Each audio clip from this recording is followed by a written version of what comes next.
Okay, fellas, I'm gonna try to explain to you what diabolical plans I have for the Super Trooper car here. This, when I run a speed density setup, this is the air filter with the pan I have on it. I've tried this at the track. Of course, I ran it with the air filter on. I should not have had the air filter on because it's only a 14x3 is only good for like just under 600 CFM, and this probably takes in a little more than that, so might have been a bit of a restriction. Brad tried it on his car and he made one pass with it and it didn't show any improvement, but it didn't hurt it either. Of course, we don't know what it did to the jetting. I still maintain that a direct force-fed setup is going to run better than, you know, like an EFI car with all the tubing and bends in the intake and all that. So let me show you in the next clip what I propose to do. Alright, so this is the air cleaner base that I went and got from the Chad yesterday. It drops it down a little bit, but not like a whole lot. I had this other air cleaner base, but it drops it down farther, and it hits the front of it hits the spark plug wires, and the back was hitting the good lord, the linkage bracket. That's a homemade one. So plus I didn't want to bang on this a lot to make it work. I could have got Summit sells like carburetor space or air cleaner spacers that would have raised it up, but then this thing's pretty high. This is what my original intent was, to use this. This I got off the corral. A guy had it. It was brand new. He never used it. These things normally go for like 300 bucks, but I got it for $75. The base is this one on the bottom of the pan right now. So my intention was to put this on there with two mass air meters, and I'll gotta do another clip. Hold on.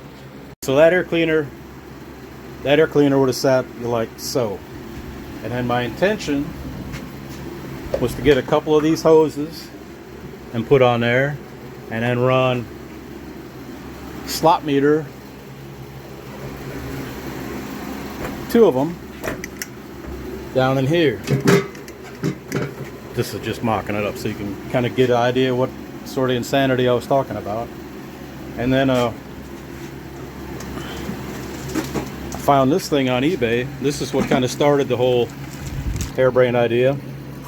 This is called a Pro M Duo, and what it is, you wire these into your mass air harness like up by the firewall, and then you put mass air connectors on these, and you can run two mass air meters. So I would have two of them, like one down here and then one over here, and put those on in conjunction with these, where I'd have these sticking out the front of the car. Of course, in another week or so, I'm bringing the car in the garage, pull the engine, take that engine out, and put that engine in, because this one's pretty worn out.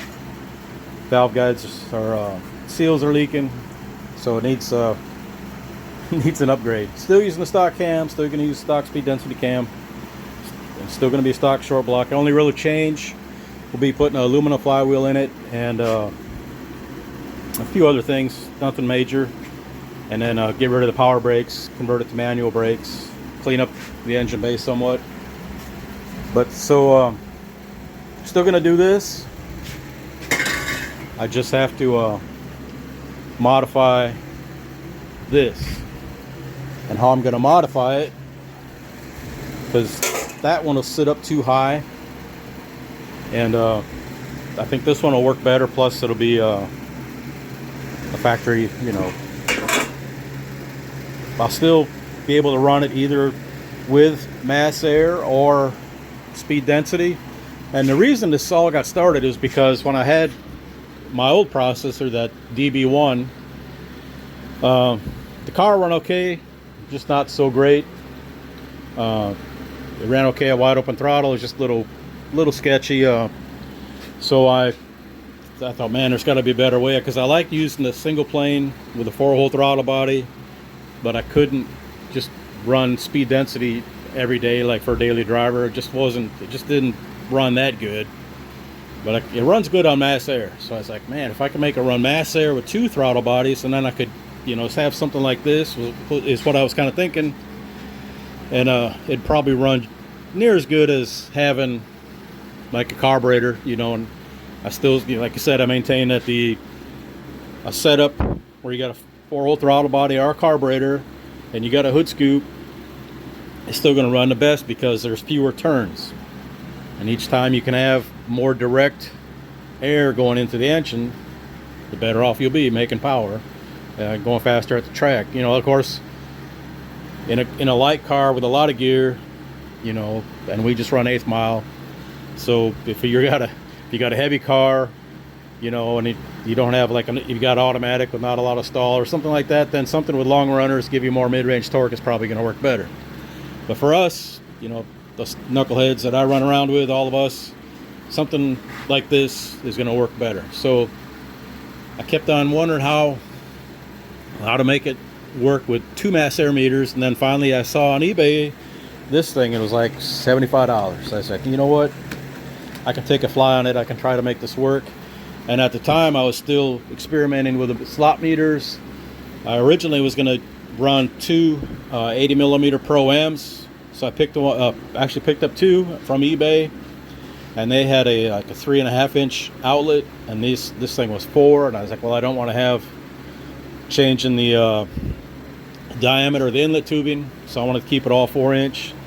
So then I got the screens for the slot meter, and that really seemed to help when using the boom tube. So it's like, okay, cool. Well, so I can just run 2 slot meters, and it'll still run good. And I can take advantage of running mass air and have the 4-hole throttle body. So the intention now is to take and cut this all the way around it, add 1.5 inches or so. I don't need to worry about having a filter inside here because I have a filter at the end of the slot meter. And at the track I ain't worried about a filter. I'll just run, just be open. So now I got to cut this off here, cut all the way around here, get some metal, make it 1.5 inches, whatever. I got plenty of room up top.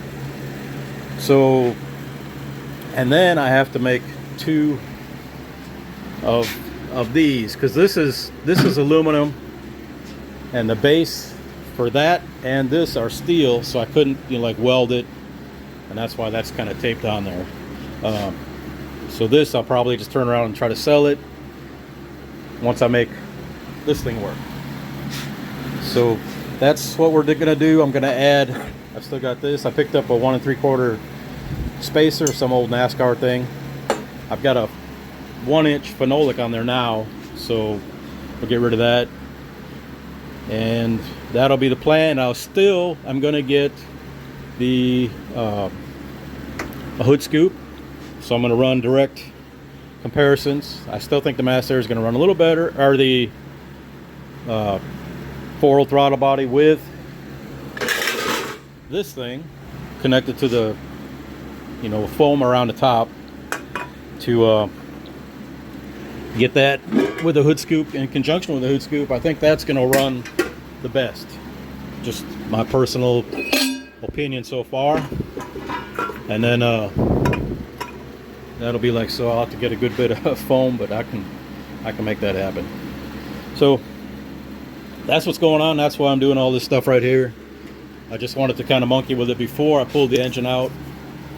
This right now I've got the processor from that was in Pro Stock before Rod converted it, and it actually runs pretty good. I'm surprised. It made a very noticeable difference. So you know what, now that I've got all this other stuff, I'm not really worried about running it every day on speed density. Of course it does, because speed density does hook up to the map sensor. It does idle about 1100 RPM, and it does, cold start. It kind of chugs for a minute because the idle air, I've got the idle air disconnected. But Yeah, it runs good. So maybe it just been my old raggedy processor all along. But of course, those are getting hard to find, and speed density is a lot easier to tune, I think, than the. I mean, mass air is easier to tune than speed density. So there's that too. So that's what's going to happen. I'll once I get this, I'm going to cut on this afternoon, and once I get all that set up, then I'll show you what's going on with that, you know, when I make some real progress with it. So, all right, appreciate y'all. Later on. All right, guys, been messing with this. I put the 1 3/4 inch spacer on, and then I cut the filter housing just so I could have an idea of how much metal I needed to get. So it looks like I can go another 1 inch, 1 1/4 maybe on the strip to weld in between the bottom part and this part here. And then I put this piece of Play-Doh on here to see how much room I had between this and the bottom of the hood. I got 3/4 of an inch. There's 3/4 of an inch here. So total 1.5 inches would probably be okay, but a little air on the back side. So we'll call it 1 1/4 inch. So I can get a strip of that. And then I got to make the things like these. Of course, this is aluminum, and I don't know where to get metal, you know, to make that. So I'll probably have to make one out of sheet metal, make two. But the idea is to have the, you know, kind of show you what I'm talking about. So that'll go on there. I have another one like that somewhere, and of course, I can't find it. So that was what I was planning to do this afternoon, was clean up, but I got sidetracked by this thing, of course. So that kind of gives you a little better visual representation of what I want to do, what the plan is going forward, so I can run it mass air with 2 mass air meters and see how it works out. That's the plan.